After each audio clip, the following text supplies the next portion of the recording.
Hello good morning बच्चों, welcome back in maths classes. बेटा मैं आपको इस वीडियो में DAV class 8 maths chapter number 14 mensuration इसकी वर्कशीट नंबर 4 का क्वेश्चन नंबर 10 कराने जा रही हूँ। चलिए देखते हैं क्वेश्चन नंबर 10 में क्या बोल रहे हैं। ये बोल रहे हैं a rectangular piece of paper is 22 centimeter in length and 10 centimeter in width. कोई एक रेक्टेंगुलर पेपर है जिसकी लेंथ और विड्थ आपको बता दी गई है। लंबाई जो है इसकी वो 22 सेंटीमीटर है और इसकी चौड़ाई जो है वो 10 सेंटीमीटर है। ठीक है, जो इस क्वेश्चन के अंदर बोला गया है। It is rolled into a cylinder along its length. उसको उसकी लेंथ के साथ रोल्ड कर दिया गया एक सिलेंडर का रूप देने के लिए, शेप देने के लिए। Find the surface area of this cylinder. आपको सरफेस एरिया निकालना है इस सिलेंडर का। देखो बेटा, आप इसको देखो, ये एक रेक्टेंगुलर शीट है, इसकी लेंथ 22 सेंटीमीटर दी है और विड्थ जो है 10 सेंटीमीटर दी है। इसको रोल्ड करके क्या बना दिया, एक सिलेंडर बना दिया है। आपको मैं इस पेपर की हेल्प से इसको समझाती हूँ, आपको इजीली समझ आ जाएगा। जैसे कि देखो, मेरे पास ये एक रेक्टेंगुलर शीट है, ये रेक्टेंगुलर शीट है। ठीक है, ये क्या होती है, नीचे इसकी लेंथ होती है और ये क्या होती है, इसकी ब्रेड्थ होती है। ठीक है, इसको क्या बोल रहे हैं, इसकी लेंथ के साथ, लेंथ ये है तो लेंथ के साथ ऐसे करके रोल कर दिया गया है। ठीक है, अगर सपोज बोलते ब्रेड्थ के साथ रोल किया गया तो आप कैसे रोल करते, इसको यहाँ से रोल करते। ठीक है, लेकिन किसके साथ रोल किया गया, इसकी लेंथ के साथ। तो लेंथ ये है, तो लेंथ के साथ इस तरीके से रोल करके इसको क्या बना दिया गया है, एक सिलेंडर की शेप दे दी गई है। इतनी चीज आपको समझ आई। अब यहाँ पर एक चीज बताओ, जो सिलेंडर की शेप दी है, ये नीचे क्या बन रहा है, यहाँ पर क्या बन रहा है, यहाँ एक सर्कल बन रहा है, यहाँ एक सर्कल बन रहा है। सर्कल में दो ही चीजें होती हैं, या तो उसका एरिया होता है या उसका सर्कमफ्रेंस होता है। सर्कल का बाउंड्री होती है, सर्कल की बाउंड्री को क्या बोलते हैं, circumference of circle. Circumference of circle बोलते हैं। यानी कि लेंथ जो है, लेंथ जो थी इस रेक्टेंगुलर शीट की लेंथ दी, जब मैंने इसको लेंथ के साथ फोल्ड किया और एक सिलेंडर की शेप दी, तो इसकी लेंथ जो थी वो क्या बन गई, सर्कमफ्रेंस ऑफ सर्कल बन गई। यानी कि मैं यहां पर लिख सकती हूं लेंथ ऑफ रेक्टेंगल, क्योंकि शीट तो मेरे पास रेक्टेंगल ही थी ना पहले।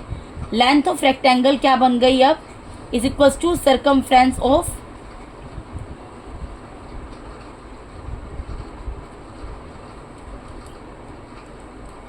सर्कल बन गई, सर्कल की सर्कमफ्रेंस बन गई। ठीक है, अब बेटा लेंथ ऑफ रेक्टेंगल कितनी दी है हमें, 22 सेंटीमीटर दी है। यहाँ पर ये दी हुई है। देखो मैं आपको क्या बता रही हूँ, मैंने आपको ये चीज समझाई यहाँ पर कि जो लेंथ थी, लेंथ को फोल्ड किया है तो लेंथ, ये जो लेंथ थी ना, ये लेंथ क्या बन गई है, सर्कमफ्रेंस बन गई सर्कल की। ठीक है, यानी कि लेंथ ऑफ रेक्टेंगल किसके इक्वल आ गई, सर्कमफ्रेंस ऑफ सर्कल। अब लेंथ ऑफ रेक्टेंगल कितनी दी हुई है हमें, 22 सेंटीमीटर यहाँ पर दी हुई है। ठीक है, circumference of circle, circumference of circle का फॉर्मूला क्या होता है, 2πr होता है बेटा। इसको आप इधर लिख सकते हो और इसको इधर लिख सकते हो। इक्वल टू का साइन है, मैं 2πr को इधर लिख देती हूँ, इक्वल्स टू मैं 22 को लिख देती हूँ। अब वैल्यूज पुट करो, 2 की जगह 2, पाई की जगह 22/7 लिख सकते हैं। आर की जगह तो आर ही रहेगा, इक्वल्स टू 22। मुझे किसकी वैल्यू निकालनी है, यहाँ पर आर की वैल्यू निकालनी है। ठीक है, तो आर अपनी जगह, क्योंकि मुझे रेडियस नहीं पता, आर एज इट इज रहेगा। ठीक है, 22 एज इट इज रहेगा। ये जो नंबर्स हैं मल्टीप्लाई में डिवाइड में चले जाएंगे, यानी कि इनके रेसिप्रोकल चले जाएंगे।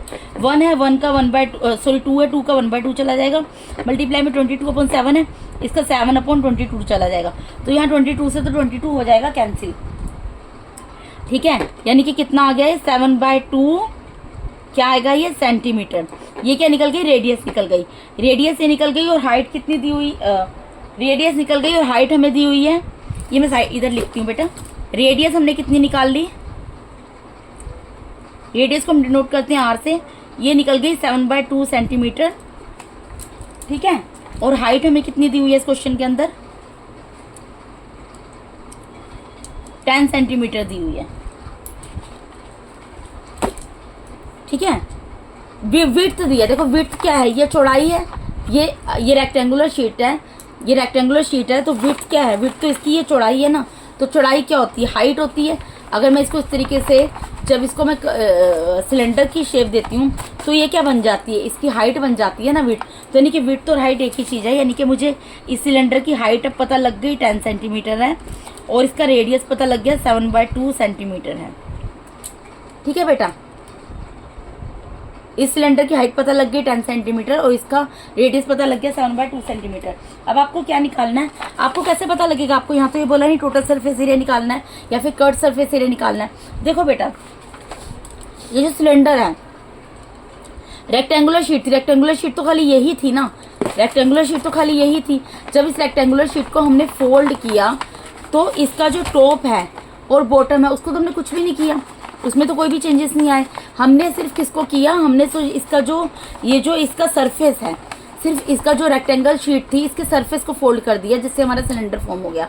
तो यानी कि हमें सिर्फ ये जो इसका जो कर्व बना है इसका एरिया निकालना है। यानी कि हमें क्या निकालना, हमें हमने सिर्फ रेक्टेंगुलर शीट को जब इस तरीके से फोल्ड किया तो एक सिलेंडर बन गया। तो यानी कि हमें इसका एरिया निकालना है। यानी कि हमें क्या निकालना है, यहाँ पर कर्व्ड सरफेस एरिया निकालना है। तो कर्व्ड सरफेस एरिया ऑफ क्या निकालना है, सिलेंडर। तो curve surface area of cylinder क्या होता है बेटा, 2 पाई आर एच होता है। ठीक है, 2 की जगह 2 रहेगा, पाई की जगह क्या आ जाएगा 22/7, मल्टीप्लाई में आर की वैल्यू आप देख रहे हो ऊपर लिखी हुई है मैंने 7/2 सेंटीमीटर। ठीक है, 7/2 सेंटीमीटर, मल्टीप्लाई में एच की जगह कितना है 10 है। अब जो कैंसिल हो सकता है उसको कैंसिल कर दो, 7 से 7 कैंसिल हो गया, 2 1 2 2 1 2 2 1 2, तो यहाँ कितना आ गया 2 मल्टीप्लाई बाई 11 मल्टीप्लाई बाई 10। 2 को 11 से मल्टीप्लाई करोगे 22 आएगा, मल्टीप्लाई बाय 10, इन दोनों को मल्टीप्लाई करोगे आ जाएगा 220। यानी curved surface area of cylinder कितना निकल गया आपका 220 सेंटीमीटर स्क्वायर। 220 सेंटीमीटर स्क्वायर निकल गया। ये क्या निकला, curved surface area of cylinder. यानी कि रेक्टेंगुलर शीट की सिंपल सी चीज़ है। ठीक है, उसको एक सिलेंडर के रूप में फोल्ड कर दिया गया है उसकी लेंथ के साथ। ठीक है, अलोंग विद इट्स लेंथ। तो बेटा यहाँ पे मैंने आपको DAV class 8 maths chapter number 14 mensuration इसका क्वेश्चन नंबर 10 कंप्लीट करा दिया। बेटा अगर आप मेरे चैनल पे नए हैं तो काइंडली मेरे चैनल को सब्सक्राइब कीजिए। अगर आप लोगों को मेरा टीचिंग मेथड अच्छा लगता है तो मेरे वीडियोस को ज़्यादा से ज़्यादा लाइक कीजिए और अपने फ्रेंड्स के साथ शेयर जरूर कीजिए। Thank you so much for watching my YouTube videos बेटा। Thank you so much, God bless all of you.